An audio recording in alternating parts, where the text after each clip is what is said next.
Bismillah. Assalamualaikum warahmatullahi wabarakatuh. Assalamualaikum warahmatullahi wabarakatuh.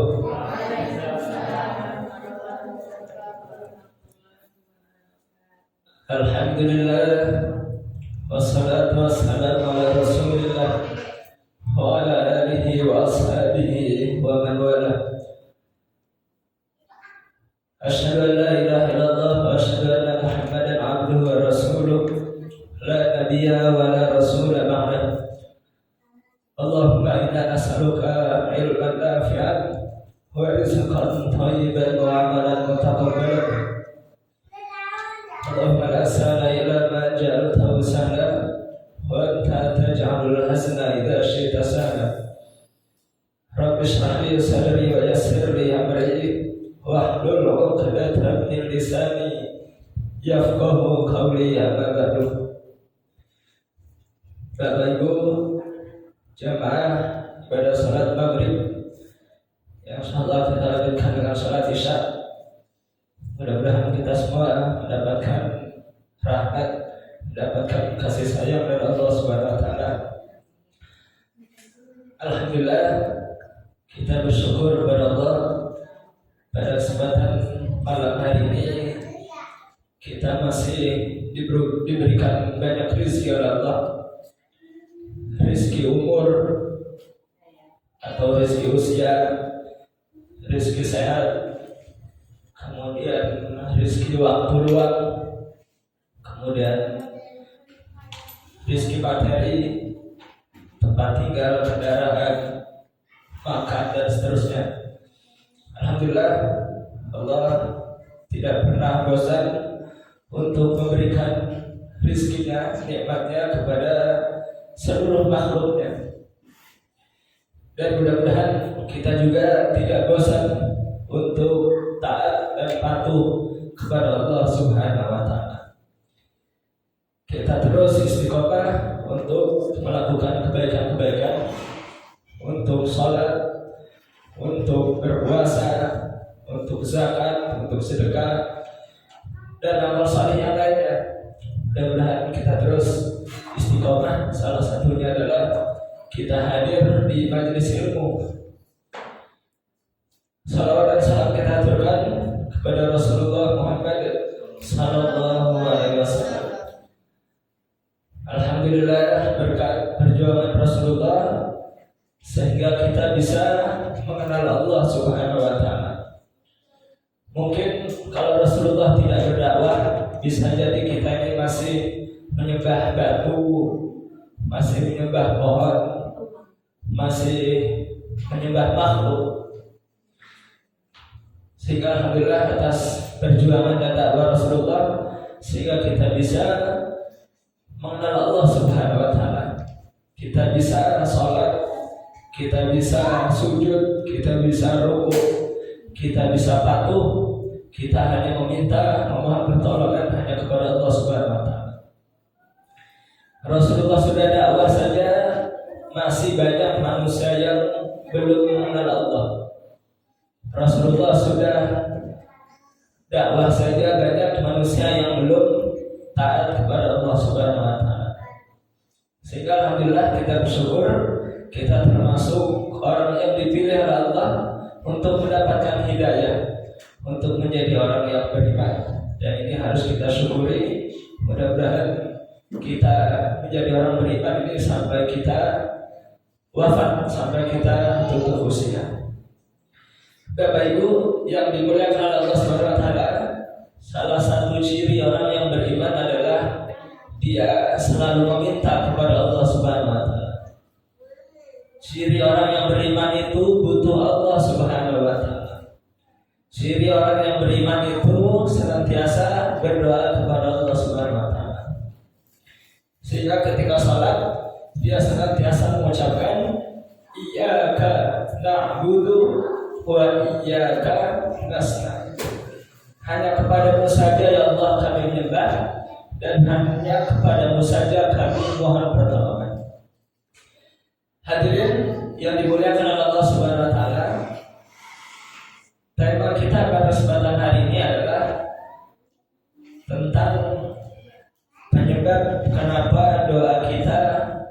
tidak diijabah.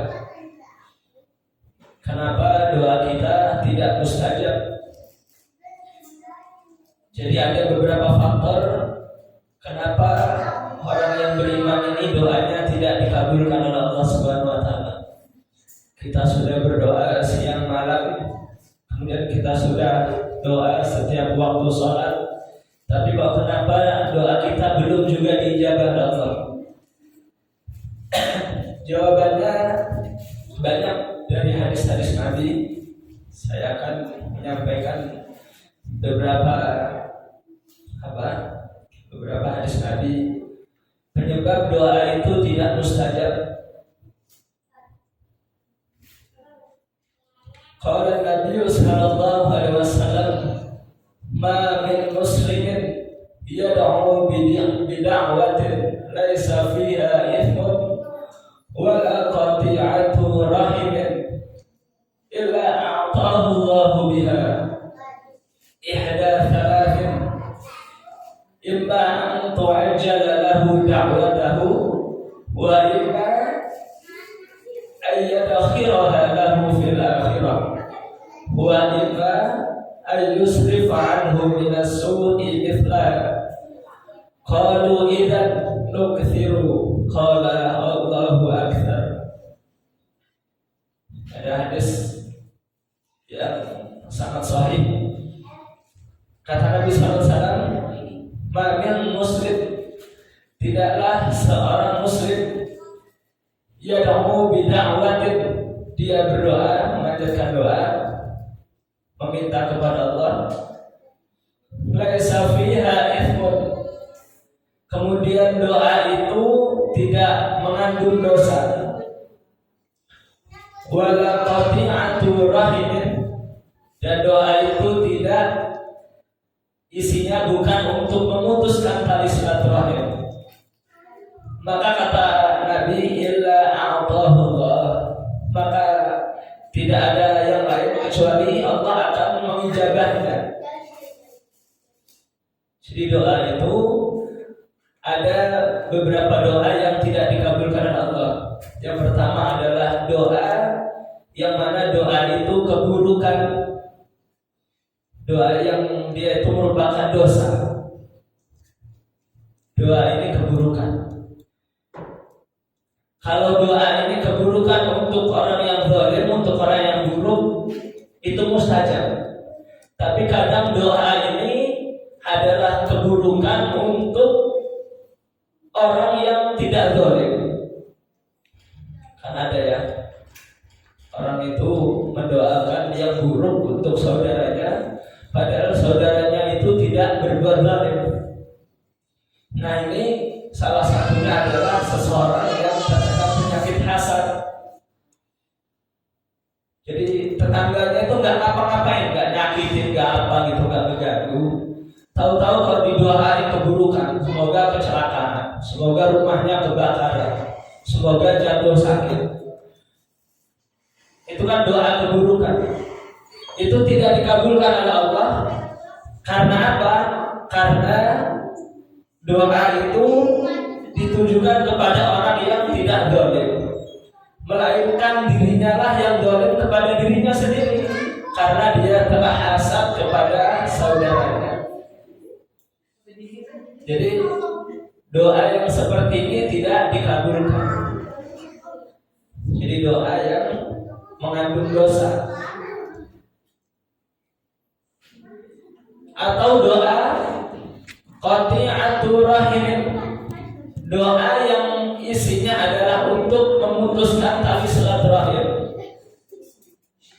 Jadi doa keburukan untuk memutus tali silaturahim. Contohnya gimana contohnya? Doa keburukan untuk memutus tali silaturahim. Pokoknya, ya Allah jadikan dia gila ya Allah, biar dia itu nggak ingat kalau saya ini anaknya. Ya Allah jadikan, atau apa gitu ya, doa-doa keburukan yang dia tujuannya adalah untuk memutus tali silaturahim. Maka kalau doa itu adalah keburukan, maka tidak dikabulkan oleh Allah Subhanahu wa taala. Atau doa itu adalah suatu kebaikan, tapi menurut Allah itu adalah keburukan. Jadi doa itu menurut kita baik, tapi sebenarnya doa itu adalah menurut Allah buruk.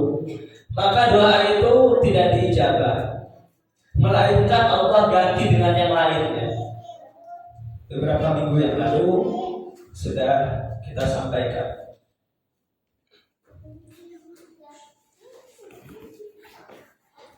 Kemudian kata Nabi Sallallahu Alaihi Wasallam, orang yang berdoa itu sesungguhnya akan ada 3 hal. Allah akan segera mengabulkan doanya.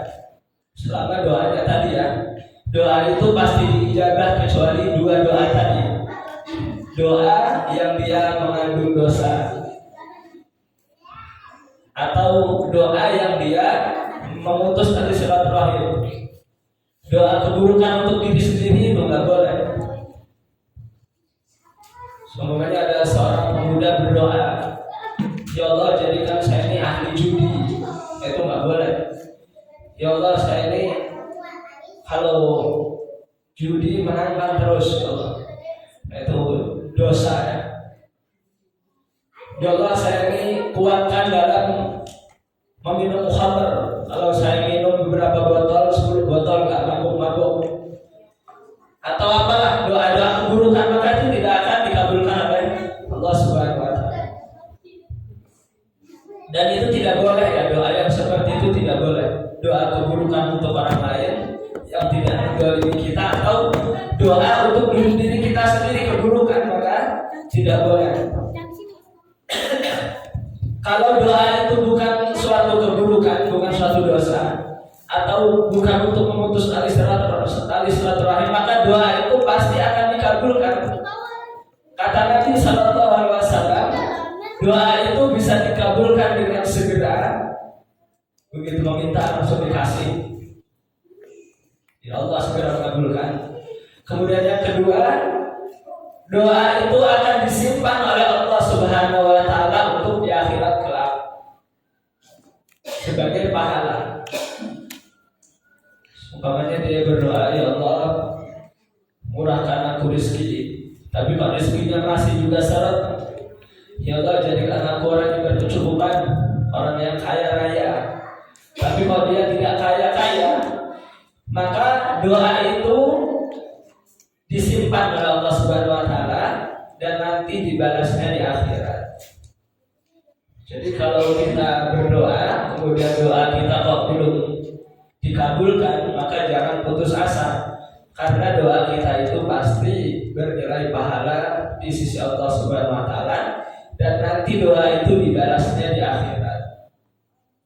Kemudian yang ketiga adalah Allah akan menghindarkan dari kejelekannya yang semisal. Para sahabat berkata, kalau begitu kami akan memperbanyak doa ya Rasulullah. Maka kata Rasulullah, Allah nanti akan memperbanyak mengabulkan doa-doa kalian. Jadi terus saja berdoa, karena doa itu selama dia bukan untuk memutus tali silaturahim, selama doa itu bukan untuk sesuatu yang buruk, maka pasti akan Allah kabulkan, baik itu segera ataupun doa itu nanti dibalas oleh Allah di akhirat, atau doa itu akan menghindarkan dirinya dari keburukan-keburukan. Umpamanya, ya Allah berikan aku rumah, tahu-tahu rumahnya yang nggak dikasih gitu, masih kontrak, ada hidupnya semuanya. Itu pasti akan Allah balas dengan yang lain. Mungkin bisa jadi anak-anaknya jadi anak yang nurut, anak-anaknya jadi anak yang salihah, dan itu lebih berharga ternyata daripada dia memiliki rumah tapi mempunyai anak yang durhaka. Jadi jelas ya Pak ya, Bu ya. Jadi doa itu tidak akan pernah Allah Subhanahu Wa Taala tolak. Jadi doa, kemudian yang kedua, doa, kenapa doa itu tidak diijabah? Karena doa itu tidak diiringi dengan keyakinan. Jadi ada orang yang kenapa kok doanya tidak diijabah? Karena dia tidak yakin dengan doanya. Jadi kalau kita doa, kita harus yakin. Kita harus pede doa saya ini pasti dikabulkan oleh Allah. Jadi jangan pernah seuzon kepada Allah. Kayaknya susah doa saya ini dikabulkan.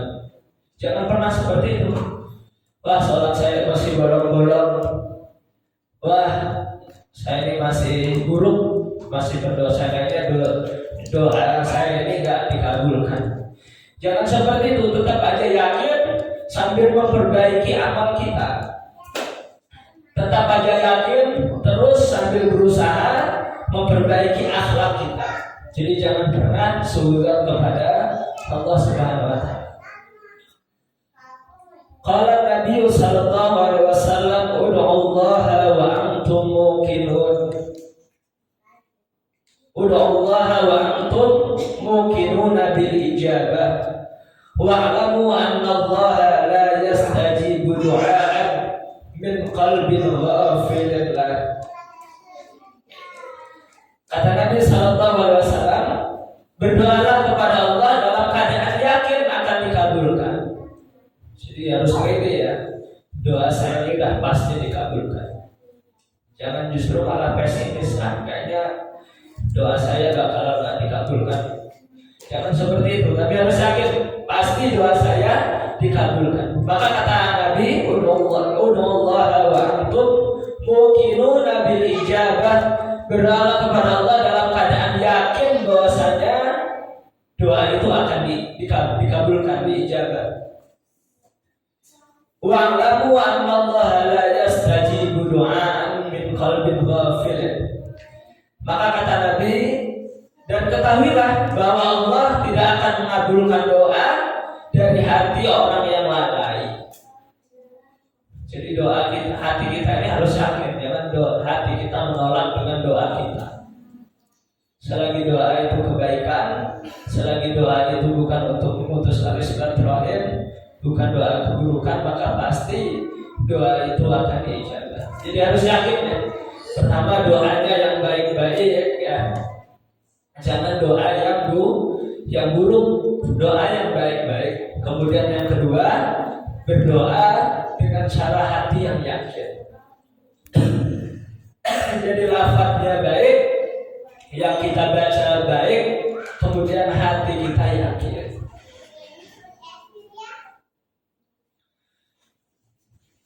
Maka doa itu insya Allah diijabah. Di doa yang tidak mustajab itu karena hatinya tidak yakin, ragu sama Allah, seakan-akan Allah itu lemah, seakan-akan Allah itu tidak mendengar, seakan-akan Allah itu tidak melihat. Maka kalau seperti ini doa kita tidak diijabah. Baik, kita lanjutkan. Ada sebuah hadis yang panjang dalam hadis Arba'in juga disebutkan ya, tentang makanan dan minuman, pakaian yang haram. Jadi kenapa seseorang itu doanya tidak mustajab? Karena dia makan, karena dia minum, karena dia berpakaian, dia bertempat tinggal dari hasil yang haram. Nah ini penting juga. Jadi kalau ada orang yang makan makanan haram, kemudian minumnya haram, tempat tinggal di rumah yang dibuat dari hasil yang haram, kendaraan dari hasil yang haram, maka yang seperti ini doanya susah untuk dijawab Allah Subhanahu wa taala. Ini penting. Qala Nabi sallallahu alaihi wasallam, ayyuhan nas, inna Allaha thayyibun la yaqbalu illa thayyiban. Wa inna Allaha amara al-mu'minina bima amara bihil mursalin. Kata Nabi sallallahu alaihi wasallam, wahai manusia, sesungguhnya Allah itu thayyib, baik, sehingga Allah tidak akan menerima kecuali sesuatu yang baik.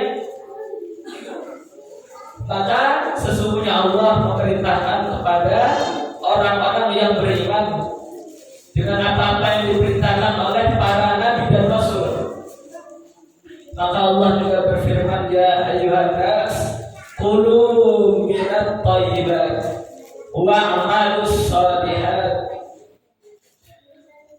Kulu minat thayyibat wa amalu shalihat. Inni bima ta'maluna alim. Jadi wahai manusia, makanlah yang baik-baik, yang thayyib, yang halal, yang baik. Cara mendapatkannya yang halal, cara mendapatkannya dengan cara yang halal. Kemudian zat yang dimakan juga adalah zat yang halal. Jadi tidak mencuri, tidak menipu, tidak riba, tidak bohong. Jadi caranya yang baik, kemudian zatnya juga baik. Tidak boleh makan yang haram. Makanan yang haram itu makanan yang dia tidak dihalalkan oleh Allah dan Rasulnya. Jadi kalau dalam Al-Quran jelas seperti daging babi ya, zatnya yang haram. Atau hewan yang dia memiliki kuku tajam dan bertaring. Jadi setiap hewan yang memiliki kuku tajam kemudian taring, maka makannya dagingnya, maka itu tidak dihalalkan. Seperti apa? Burung langit semuanya makannya daging, nggak boleh. Seperti kucing, seperti anjing, itu pokoknya kuku tajam kemudian bertaring. Pokoknya hewan yang makan daging itu diharamkan karena banyak bakterinya, tidak sehat. Seperti apa lagi? Ular ya. Jadi kalau ada orang yang mengkonsumsi makanan-makanan yang diharamkan Allah, maka doanya susah diijabah. Atau dia halal tapi caranya dengan tidak baik. Makannya tempe, makannya ayam gitu, tapi dibeli dari uang yang tidak halal, maka tidak juga diterima doanya.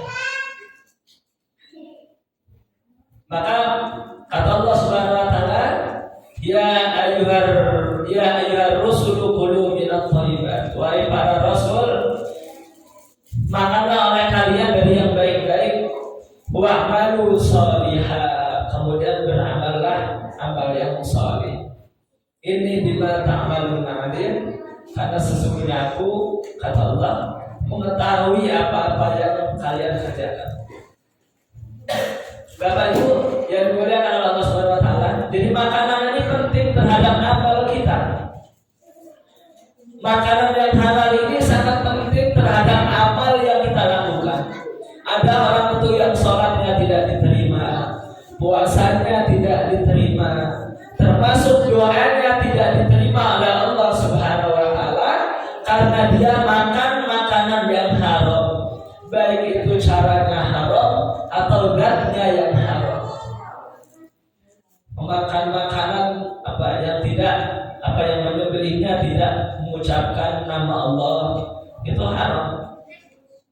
Kita punya ayam gitu, kemudian disembelih juga ya. Maka kalau tidak membaca bismillah menyembelihnya, maka haram. Harus diperhatikan. Maka kalau orang-orang saleh dahulu itu makan ayam yang nggak tahu membelinya itu nggak mau. Jadi kalau kita semuanya beli ayam di pasar itu nggak tahu cara belinya, tahu udah tinggal masak aja. Itu orang-orang saleh terdahulu nggak mau. Kalau beli ayam itu benar-benar lihat potongnya, nyembelihnya, dan baru dimakan, baru dia mau makan dagingnya. Tapi kalau beli udah itu nggak mau, saking menjaganya ya, saking menjaga. Maka orang-orang saleh terdahulu itu nggak mau beli daging di pasar, kecuali dia memang beli ayam hidup atau apa gitu, beli kambing hidup dan atau dia tahu itu. Karena bahaya makan makanan yang haram itu bisa jadi menyebabkan doanya atau amal salehnya tidak diterima. Wa qala ya ayyuhalladzina amanu kulu min thayyibati ma razaqnakum. Wahai orang-orang yang beriman, makanlah oleh kalian dari yang baik-baik saja, dari yang halal-halal saja terhadap apa yang telah kami rizkikan kepada kalian. Thumma dzakara ar-rajula yutiru safar ash'atha aghbara yamuddu yadayhi ila sama ya rabbi wa mat'amuhu haram wa mashrabuhu haram wa malbasuhu haram wa ghudiya bil haram fa anna yustajabu lidzalik. Bahkan kata Nabi SAW menceritakan nanti ada seseorang, disebutkan seseorang yang dia itu yutiru safar. Setelah orang ini penampilannya lusuh, pakaiannya compang-camping, dia ini terlihat habis melakukan perjalanan yang jauh. Jadi orang yang safar itu, orang yang melakukan safar itu kan doanya mustajab ya. Kemarin sudah saya sampaikan itu salah satu doa yang mustajab itu ketika kita berada di perjalanan atau ketika kita sedang safar. Maka kata Nabi disebutkan ada orang yang yutiru safar, dia ini kelihatannya habis melakukan perjalanan yang jauh sehingga dia ini lusuh, berdebu gitu, pakaiannya lusuh, rambutnya lusuh, berdebu gitu, kelihatannya kotor karena habis melakukan perjalanan jauh. Kan seharusnya mustajab itu doanya. Dia mengangkatkan tangannya, yang dia muddu yadaihi, dia mengangkatkan tangannya ke atas langit. Dia berdoa ya Rabbi, dia berdoa ya Allah, minta ini, minta itu ya Allah. Maka apa kata Nabi? Wa mat'amuhu haram. Orang itu makanannya makanan haram. Wa mashrabuhu haram, dia minum dari minum yang haram. Wa malbasuhu haram, pakaiannya yang dipakai dari pakaian yang haram. Yang dia kerjakan adalah sesuatu yang haram. Maka kata Nabi fa'anna yustajabu lidzalik, maka mana mungkin Allah Subhanahu wa taala akan mengabulkan doa-doanya. Tidak akan pernah mustahil, tidak akan pernah doanya diijabah Allah. Mustahil doanya diijabah Allah Subhanahu wa taala. Padahal dia di posisi di mana doa itu mustajab. Dalam kondisi safar, dalam kondisi susah payah, lusuh, bajunya compang-camping, berdebu gitu. Karena susahnya safar kan. Kalau dulu kan di padang pasir gitu. Nah doanya itu mustajab sebenarnya. Tapi kata Nabi mana mungkin doanya mustajab? Karena orang itu yang berdoa itu ya Rabbi, itu makanannya haram, kemudian minumannya haram, kemudian pakaiannya haram. Maka Bapak Ibu yang dimuliakan oleh Allah Subhanahu wa taala, inilah pentingnya mencari rezeki yang halal dan berkah, rezeki yang diridhai oleh Allah Subhanahu wa taala. Maka ummahatul mukminin, ibu orang-orang yang beriman pada zaman dahulu, wanita-wanita yang beriman pada zaman dahulu, istri-istri yang beriman pada zaman dahulu itu sebelum suaminya berangkat ke tempat kerja dipesankan dulu. Apa kata mereka? Wahai suamiku, ini wanita-wanita yang beriman ya pada zaman dahulu. Wahai suamiku, aku lebih tahan untuk menahan haus dan lapar. Tapi aku tidak tahan untuk menerima siksa Allah karena engkau membawa harta yang haram di keluarga ini. Ini ungkapan para istri salihah, wanita-wanita zaman dahulu ya. Kamu gak apa-apa wahai suamiku pulang ke rumah tidak membawa apa-apa daripada ke rumah membawa sesuatu yang haram. Lebih baik saya kelaparan, lebih baik saya mati kelaparan daripada engkau memasukkan ke rumah kita ini adalah rezeki yang tidak halal. Maka sehingga akhirnya keluarganya juga berkah. anak keturunannya juga berkah, tidak menjadi racun untuk anak-anak. Makanya kadang kenapa kok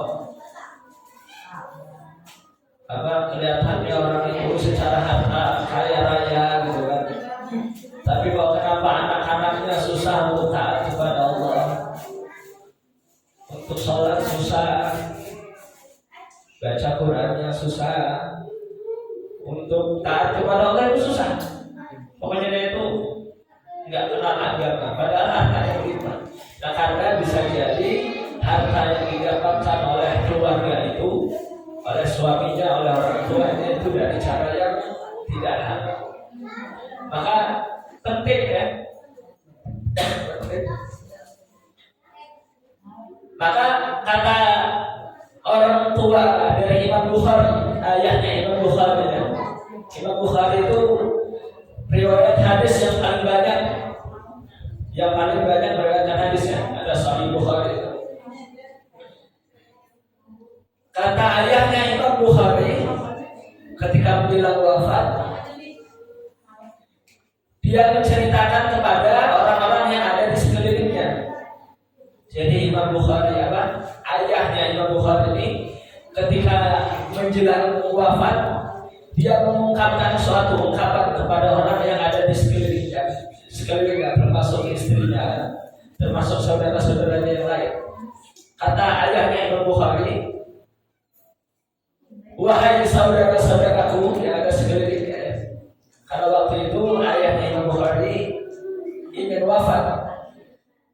Kata beliau, sungguh aku tidak pernah memberikan sesuatu yang subhat kepada Imam Bukhari, kepada Bukhari kecil. Ini kata ayah Imam Bukhari. Sungguh aku tidak pernah memberikan sesuatu yang subhat kepada Bukhari. Maka akhirnya Imam Bukhari pun menjadi ulama besar, karena ayahnya tidak pernah memberikan sesuatu yang subhat. Yang subhat aja tidak pernah, apalagi yang haram. Kalau subhat kan, subhat itu bainal halal wal haram, antara halal dan haram tidak jelas ya. Jadi subhat itu sesuatu yang belum jelas.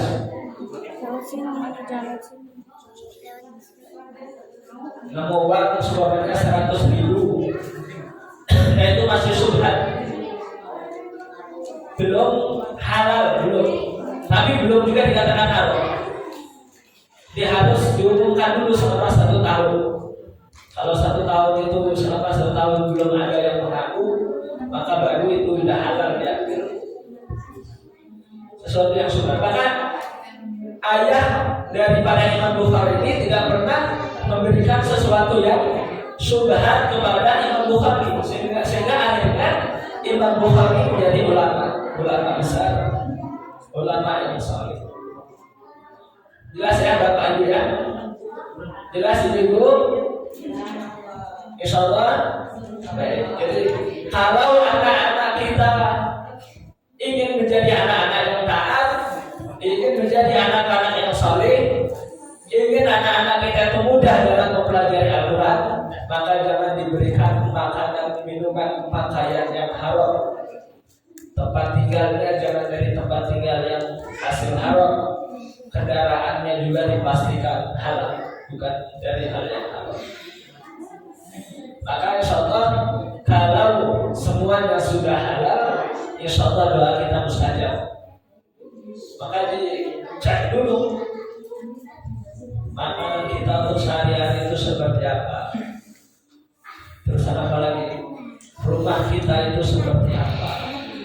Kendaraan kita itu seperti apa? Cara mendapatkannya gimana? Harus kita evaluasi lagi. Kalau masih ada yang apa? Maka ini penting ya. Jadi doa itu kenapa tidak mustajab? Saya ulangi, yang pertama karena doa keburukan atau doa yang mengandung dosa. Kemudian doa yang doa itu memutus tali silaturahim. Kemudian doa itu tidak mustajab karena kurang yakin. tidak pede dengan doanya. Seharusnya yakin ya. Kemudian yang keempat, doa itu kenapa tidak mustajab? Karena makanan, minuman, pakaian, rumah, kendaraan itu didapatkan dari hasil yang haram. Maka pastikan empat itu tidak ada. Ya, maka insya Allah doa-doa kita mustajab.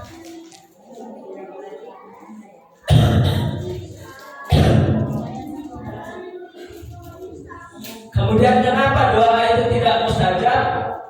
Kemudian berikutnya adalah karena orang yang beriman doa, kemudian doanya tergesa-gesa. Jadi kalau kita berdoa jangan tergesa-gesa, terburu-buru, supaya doa kita segera diijabah. Jangan tergesa-gesa. Karena Nabi dan Rasul saja doanya kan tidak semuanya langsung diijabah. Jadi doa Nabi dan Rasul, padahal mereka adalah manusia yang paling mulia, manusia yang paling dekat dengan Allah, doanya tidak langsung diijabah. Bagaimana Nabi Ibrahim kan? Nabi Ibrahim memiliki keturunan. Nabi Ibrahim itu selalu berdoa, Rabbi habli minas shalihin. Tapi ternyata dikabulkannya baru Nabi Ibrahim berusia 80 tahun. 80 tahun baru doanya diijabah. Artinya doa itu ya lama gitu. Maka kita jangan tergesa-gesa. Kalau kita tergesa-gesa maka ya doa kita susah untuk diijabah.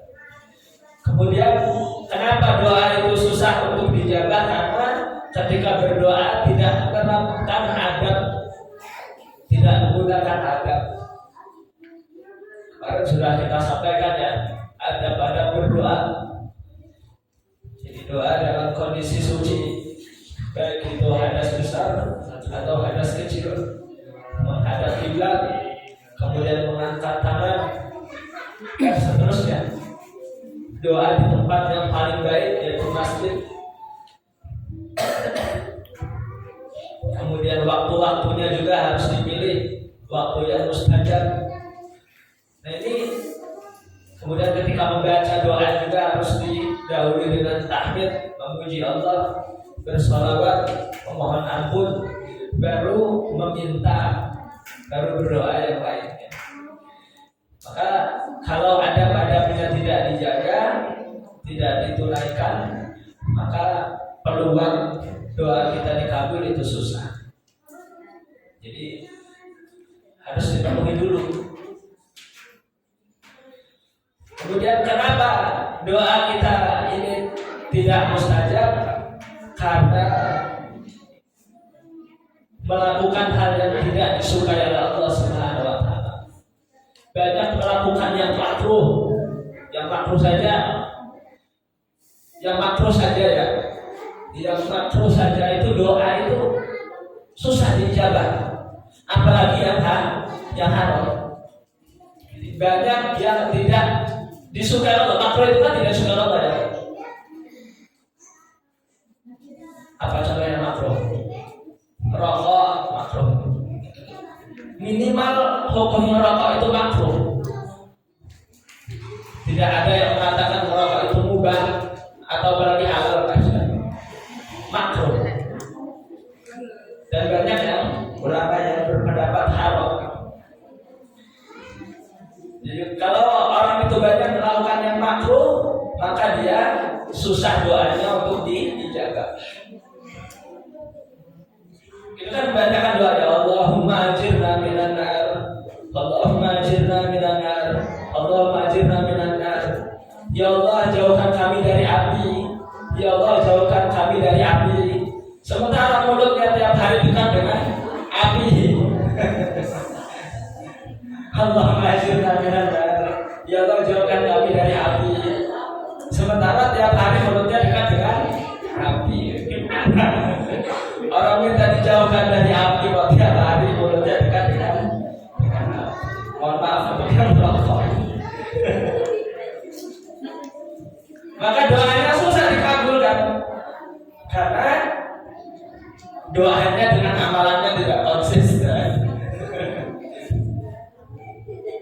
Sebagaimana apa orang haji ya, begitu haji itu kan lempar jumroh ya, atau umroh lempar jumroh, setannya dilemparin begitu di sana di Mekah sana, dijadiin musuh, dilempar sama kerikil. Tapi begitu sampai di tanah air, setannya ditemuin lagi. Dia berbuat maksiat lagi, dia bohong lagi, dia menipu lagi. Nah ini ya susah doanya mau dikabulkan. Baik, jadi itu